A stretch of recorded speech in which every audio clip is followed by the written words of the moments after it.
What is story? Story is a technology that informs and transforms anyone who offers their attention to it. Story is also a categorical phenomena from which all other stories emerge. Story is a superpower of imagination that invents new realities that bypass needless limitations. Story is also a carefully crafted sequence of events that, when told, reliably deliver a predictable feeling and thinking state. Now, that feeling and thinking state is delivered to people remotely, whatever the medium is, the big screen, the books, the oration. They could have happened long ago, and they still arrive at you as a story that can transform you. But it's deeper than that.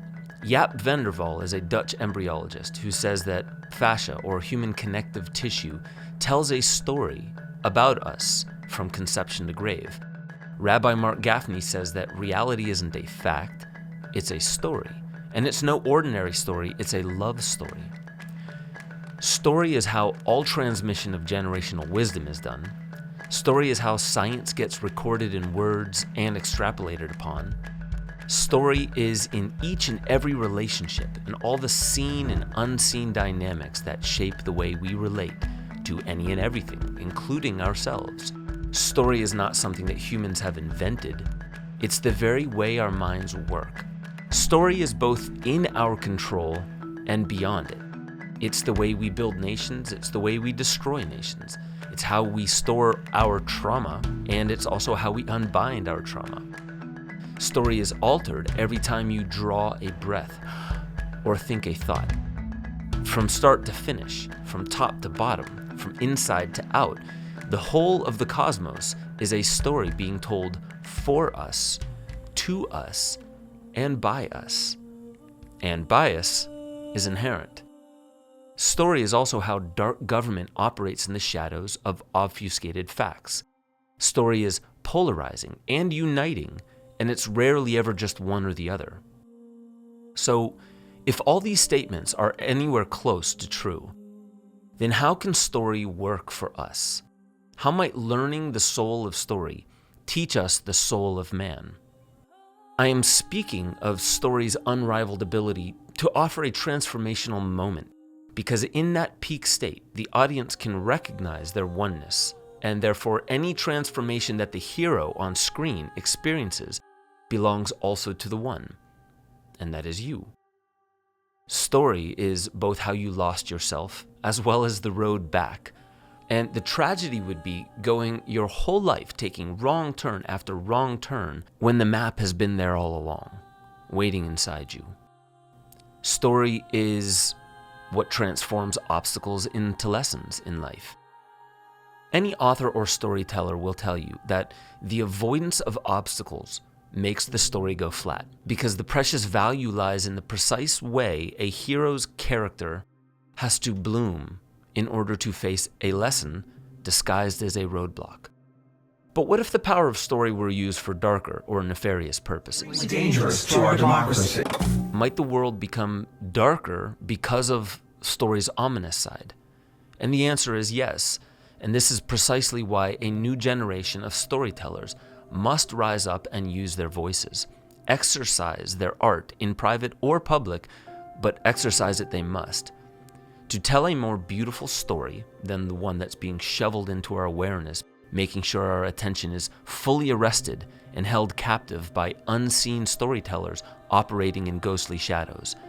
To tell a more beautiful story, we must first locate our true self, the self that's lost inside a dark maze of culture and expectation.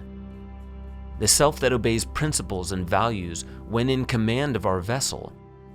But the dark storytellers tug at this vessel's deeply rooted fears and desires. The self is locked away in the maze without a voice. It won't be someone else that liberates your true self from the clutches of a dark story.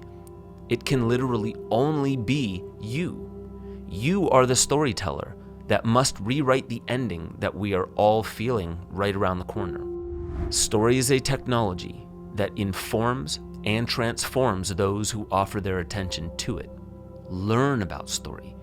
Discover your story. Tell your story. Let the world know that you're here. Forget about obedience to institutions and make that notion subordinate to the obedience to your higher self, the self that remembers its oneness with the great story, that sees all of humanity as a single family, here to care for and not exploit our surroundings.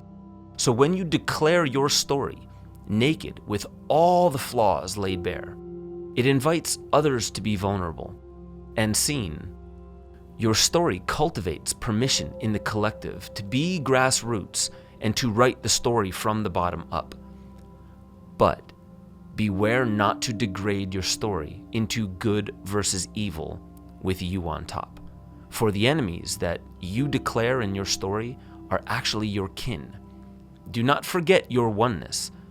When your story finds its way into a book, a film, the way you make love or protest in the streets, you must sing it deep from that part of us that remembers that the enemy is the act of losing the plot, thereby losing ourselves, and thereby blaming some scapegoat and placing it on the outside of the circle.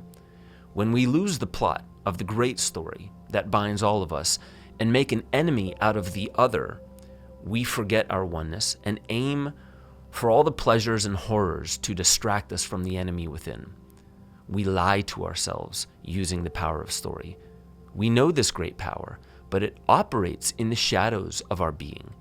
Therefore, we must bring it into the light, learn of its treasures that once paraded around as monsters, and transmute the very essence of our fear into the God voice within. That's the true author of this story. I tell you all this because it's time for me personally to resolve the discord between the lower stories that I've been telling for years now, warning of elite agendas and techno-feudalism.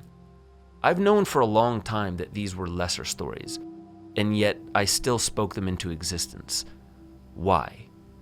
Well, I now know that it's because I needed to learn the lessons therein. For even lesser stories have their oneness with the great story. Meaning, any moment you wish, you may transform your entire story by simply acknowledging that the person you've been playing in this life has outgrown itself. You are waiting in the maze for your very own attention. No hero is coming to your rescue, but you. Welcome to the new story. I hope you're feeling it too.